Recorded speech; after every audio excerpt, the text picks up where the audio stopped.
Hello everyone, আমি স্বপ্না সর্দার। তো আজকে একটা নতুন ধরনের রেসিপি নিয়ে তোমাদের সামনে হাজির হয়ে গেছি। আর দেখো এটা আমি কীভাবে বানাই। জিনিসটা কি অবশ্যই তোমরা বুঝতে পারছো, এটা হলো মিহিদানা। এটা আমার ছেলে খাওয়ার বায়না করেছিল, তো মা কিনে পাঠিয়েছে আমাকে।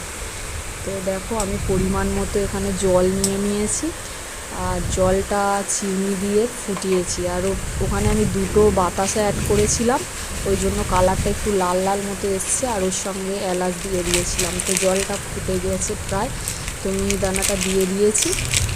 আর মিহিদানাটা একটু নাড়াচাড়া করলেই এটা একটু রেডি হয়ে যাবে। আর দেখো ফাইনালি বন্ধুরা আমার মিহিদানাটা রেডি হয়ে গেছে।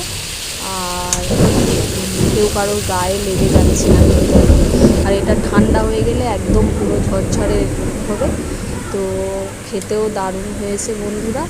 তোমরা কে কীভাবে বানাও অবশ্যই কমেন্ট বক্সে জানিও। ভালো লাগলে like, comment, share. Tata, bye bye.